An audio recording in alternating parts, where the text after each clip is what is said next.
Hello there, Mary. I just wanted to let you know that we're just about to leave the hotel and start driving back home now.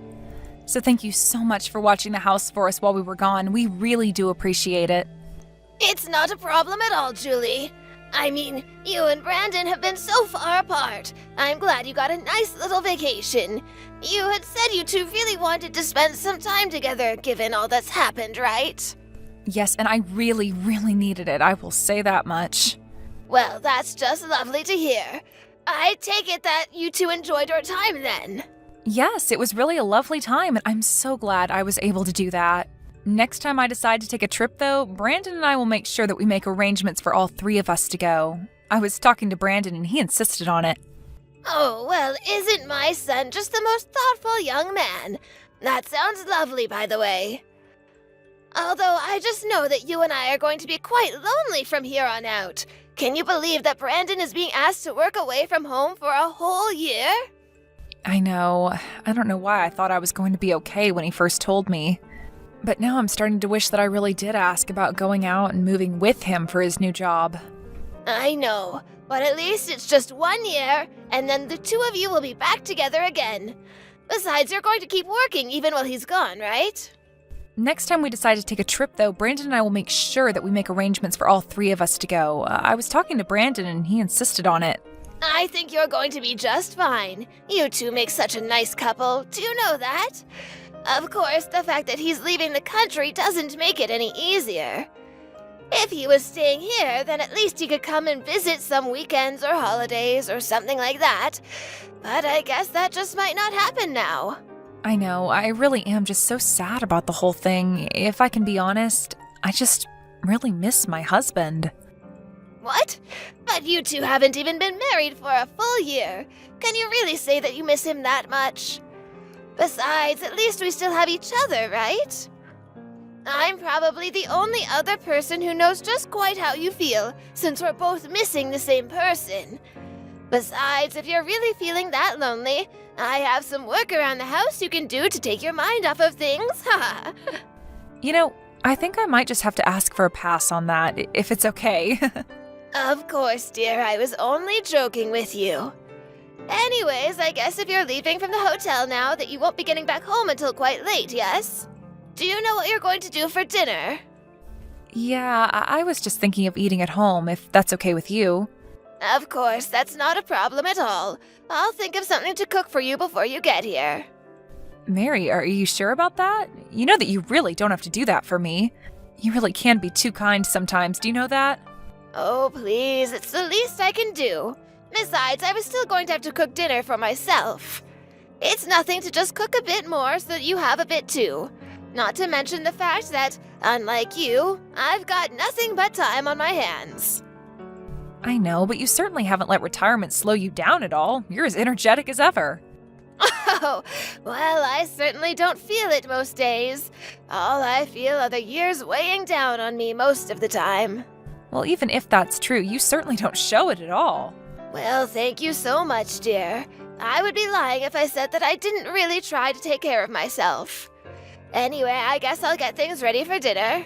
You tell that son of mine to make sure that he gets you back home safe, okay? Julie, are you there? I'm just messaging to let you know that I want fish for dinner. Oh, and chop up some fresh vegetables and make us a salad to eat as well, okay? Mary, I'm really sorry, but I'll have to stay late at the office doing some overtime. I don't really think I'll be able to get home in time to make dinner for the two of us. So then you're telling me that I'll have to do all of the cooking tonight? I just don't think that I'm going to be getting out of here any earlier than 8 tonight. So, I'm really sorry to ask, but it would help a lot if you could cook dinner tonight. So you're telling me that I would have to wait until past 9 o'clock before I would be eating anything from you? Fine then, I see how it is. Maybe I'll just have something delivered then. What do you think about that? Well, I really am sorry if I'm causing any kind of inconvenience for you by my having to work. This whole house really has just been falling apart ever since Brandon left for his work thing. I mean, don't you have any shame at all in how much you've let this part break down? Don't you have any pride in maintaining your home as a wife? I really just don't know what to say. This isn't the first time that I've had to work overtime at my office. Yes, but those times we had Brandon and I here at home, and one of us could take care of the house. But with Brandon gone and you working all day, that means all of the work falls to me, doesn't it? Do you really think it's fair that I have to do everything? Mary, I'm really sorry if I'm not understanding correctly, but did I do something to upset you? I just feel like lately you've been acting really coldly towards me, and I don't know what I did. I just explained to you what it is I'm upset about, didn't I? I told you that ever since Brandon left, you've been completely slacking about keeping up the housework and doing the cooking. Well, I'm really sorry that it's ended up that way, but it really wasn't my intention at all. I hope you realize that. Even the food you've been making when you do cook is just the same 3 recipes recycled. Do you think I hadn't noticed that? I'm really sorry. I just have never really been good at cooking, and I'm so tired after I come home from working all day. Brandon was always so much better at cooking, but he's still so far away. Well, I'm getting sick of eating the same things over and over again. Not only that, but I feel like you've been giving even less food than before. Are you trying to starve me or something? Mary, please, you know that I would never do anything like that. I'm so sorry if I've done anything to give you that idea. And another thing I wanted to tell you. Will you stop running the laundry so late at night? You know that my bedroom is near the laundry room, don't you? Or are you just going to tell me that you don't have any other time to do laundry except for at night? Why can't you just set your alarm for earlier in the morning and do it then? Is that really too much to ask? Okay, I understand. I'm really sorry that I was bothering you with that before. Well, why am I having to explain this to you? Why don't you have the common sense to figure it out on your own? I just wish that you wouldn't be so selfish. After all, I am your mother-in-law, and you should be more considerate of my needs. Mary, you know that I care about you a lot and that I always try to consider your needs. Well, just as long as you realize that you've been, that's what matters most. And you need to quit using being busy as an excuse to get out of all of this. It's honestly ridiculous that you even think you can really even say that when you're married to someone like Brandon. He went to one of the top schools in the country and is working for one of the world's largest companies now. You only have a high school diploma, and you're still keeping your meaningless job. What's even the point of working if you're going to marry someone rich and successful like Brandon? I'm sorry, Mary, but are you really that opposed to me keeping my job? Is that what this is about? I'm just saying that maybe if you were doing something more like Brandon, I might be able to make an exception. But as it stands, you don't have a great job, and you're not even earning all that much money. I just feel like your time would be better used staying home and taking care of the house. After all, what's the point of having a daughter-in-law if not to take care of you? I see. So that's really how you feel about all of this? Well, it is, but I'm afraid that it's really too late to do much of it now. I really just don't expect you to impress me with anything now. And given that both your parents are dead, it's not like we can expect some huge windfall of money through you either. Honestly, I just hope that you and Brandon get a divorce soon. Do you really mean that? Is that really what you want to happen? I just don't really see any reason for you two to stay together. What are you able to bring to the table at all for him? You're just a plain girl who's going to end up starting a very plain family with my son, when he could get so much more out of life. But Mary, please. I really am doing my best to keep things running while Brandon is away. You know that, right? I really didn't mean to cause you so much trouble. Well, you should even try harder not to do that from now on. Honestly, do you even think before you act? The least you could do is just obey me whenever I tell you to do something. But if you can't even do that, then maybe I really should just try and run you out of here. You really need to remember your place in this family. Mary, are you there? I just wanted to let you know that I'm not going to be going home today. What are you talking about? Are you staying somewhere else tonight or something? Do you even realize what you're telling me right now? You are my son's wife, and you're really telling me that you're not coming back to your house tonight? I'm very sorry, but I had an accident at work and I passed out. Apparently, I also have a fever, so I'm going to be staying at a friend's house who lives near my company. I see what's going on here. You're just going to stay with another man while your husband is away on his business trip. You really do have some nerve telling me, your mother-in-law, all of this. No, it isn't that. In fact, this friend is a girl, actually.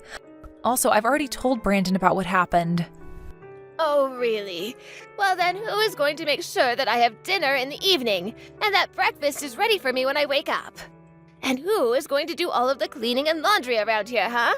And just who do you think is going to take care of the garden as well? You better at least tell me that you'll be stopping by here to take care of all of that. Mary, I'm sorry, but until I recover from what happened to me, I won't be doing any of that. What I need to do right now is rest. Oh, please, you probably just caught a little cold or something like that. But that's not an excuse to get out of your chores. That's something that a little kid would try to do. I am your mother-in-law, and I'm ordering you to take care of me. Even if I did go over to the house, I just wouldn't be able to do anything at all in my state. Besides, aren't you just getting over that cold that you had just last week? I would hate if whatever I have is contagious and I got you sick. I'm just going to stay here with my friend, all right? You really are just a terrible, horrible daughter-in-law, do you know that? How dare you not listen to what I tell you? Here I thought I was going to be happy the day that you finally said you were never going to come back, but not when you're just doing it to get out of helping me while my son isn't here. You know, I was really hoping that you and I could have gotten along and been better friends, Mary. But now I see that that just isn't going to happen. Why don't you just wait for Brandon to come back from his business trip before you run away like this? Although if you did leave him, then everything could go back to the way it was before. I see. I think you're right about that. Wait, you mean that you'll really get a divorce with Brandon then? Well, good. Finally. Good riddance. I never want to see you again. Mary, I was just curious. Are you at the house right now? No, actually, I'm not. If you must know, I'm on vacation with a friend. We're out enjoying some lovely hot springs. So tell me what you want right away or leave me alone. Well, I was actually trying to get into the house to grab some things of mine, and I can't get in. Well, that's because I changed the locks to the doors, of course. You really think that I was going to let a horrible woman like you back in the house after the way you left me? I thought I told you that I never wanted to see you again. So you really think you can just try and take my house from me like this, you old hag? Did you really just call me that? Well, I guess I see the real kind of person you are now. I knew that you were just putting on an act and only pretending to want to be my friend, but I'll be sure to tell Brandon what you said to me. Actually, those words are from none other than your son, Brandon himself. Wait, what? What are you talking about? You're trying to tell me that Brandon called me that? I don't believe you. Well, I was just shocked at the way you turned on me after Brandon left. You became a horrible bully. So of course I had to tell him all about it. You mean that you ratted on me to Brandon? How could you do that? I thought you said that you wanted to try to get along with me. Well, I've already given up on that. The only reason I'm here now is to collect my things. After that, I really will move out of this house forever. Oh, really? Well, that's a relief to hear. You know how I never ever want to deal with you again. And just where will you go, though? It's not like you have any parents who you can go and live with. You do remember that I have a job, don't you? I can move into a new place if I want. My parents may be dead, but that doesn't mean that I can't take care of myself. Well, fine. But if you're leaving, just make sure to sign the divorce papers I have left for you on the kitchen counter. And just why would I do that? My husband is in another country and wouldn't be able to do anything about it for months. Except for the fact that you're forgetting that I am Brandon's mother. That means that I can sign his divorce papers for him if I want. And after you leave, I'll take care of my son's house until he comes back. Except for the fact that I was the one who suggested letting you live with us. It was your son who was against it, actually. Wait, what? What do you mean by that? I mean that I was hoping that by letting you live with us, that you and I could have gotten along. But I would have never guessed that you'd treat me like this. But wait, I don't understand. My son would always do whatever I told him to. Except that I know you don't have as much control as you say. That's why you've been trying to tell Brandon all about what you think is going on here. Like about how I'm not doing enough chores, or how you think I might be sleeping around. Oh, well, so what? Who cares if I am if it's true that you're being suspicious? Besides, when I told Brandon that I was going to try to get you to sign the divorce papers, he said okay. You see, that means he's on my side. Too bad for you. Now that you don't have anybody left, don't you get that? No, I'm afraid that you've just jumped the gun and leapt to a conclusion that isn't true. In fact, it was Brandon who suggested that I try going over to the house in person to try and talk to you. He suggested that I confront you and tell you that we're going to cut you out of our lives. And at this point, I had no reason to disagree with him. Wait, so the two of you are just going to try to cut me out of your lives entirely? That's right, and there is nothing that you can do about it. But this isn't fair. I mean, I never had any kind of warning or anything. You can't just tell me this. You know, I really didn't want it to come to this. I was hoping that if enough time passed that you would have changed your way, but you only got worse instead. Hold on a second. Brandon just sent me a message. He told me that he never wants to come back home. That sounds about right. I asked him to send you a message since you weren't listening to what I had to tell you. But it's true. We don't ever want you setting foot in our house again. Just go and find somewhere else to live, got it? You can come over another day and pick up your things if you'd like to. Oh, wait, hold on. I don't understand. Are you really serious about all of this? Of course we're serious, and just why would we need to wait? Well, because I was going to be coming back home tomorrow. Please, can't you just let me get my things then? Can't I stay there one more night to pack? Fine, you can come back here, but just to pack up your things and leave. Well, I don't know if I'll be able to leave right away. After all, it will take me some time to try to find a place that would let me rent, right? No, there are plenty of open apartments around the city, and you're more than welcome to choose from any of them. But, Julie, I'm your mother-in-law. You know that, right? You can't just treat your husband's mother like this. You have to be kinder to me. Is that supposed to be some kind of a joke or something? Of course not. Don't you see how cruel you're being towards me? I mean, I know that we might fight now and then, but there's no need to escalate things like this. I know that you don't really want to do this. What on earth are you talking about? You're the one who completely changed on me after Brandon left. I think that you never even liked me to begin with. I mean, it wasn't long before you started trying to push me to divorce my husband. Not only that, but you were making fun of my parents' deaths as well. No, I wasn't trying to put you down at all. I was just worried about your options would be without Brandon in your life. Don't you get it? I really don't care at all what excuses you've made up for yourself, but you've done nothing but make me feel awful as a woman, wife, and daughter-in-law ever since Brandon went away. Please, you have to know that that was really never ever my intention. And how can you expect me to believe that you cared for me at all when you were actively trying to ruin my marriage to Brandon? You know, I was so upset that I was doing something wrong and trying to become friends with you, I wondered what I was doing to make you talk to me in the way that you did. And when the stress finally became too much for me and I collapsed at work, I knew that I just had to keep myself from going back home for my own health. You were the cause of all my suffering. Please, I am so sorry about everything, Julie. You have to believe me. Can't we just talk about this like adults? There's no need to do something as drastic as kicking me out. You really thought that you could turn my own husband against me, and now you're just desperate because you realized that you have nobody in your corner at all. I really did want to get along with you, but you've pushed me into doing this. Never forget that. After Mary got back from her trip, she came over to the house where I had already hired movers to box up her stuff and prepare them to be taken off to her family home. Mary was in tears over being kicked out, but nothing she could say would make me change my mind. She was crying the whole way through, from when she first stepped into the house until she took her last step out of it with boxes in hand. She tried to apologize for the way she had treated me, but I wasn't having it. I told her that what she did to me was horrible and that neither Brandon nor I ever wanted anything to do with her again. I hear that ever since she's got back to her old house, that she's become something of a shut-in, hardly ever leaving the house. As for me, I finally feel like I have a peace of mind that I haven't felt in a long time. Of course, I think it's horrible that things went the way they did with Mary and I. But it isn't long before Brandon will come back and we decided what we want to do as a couple again. Thank you for watching. If you liked this video, please give it a thumbs up and don't forget to subscribe to see more content like this.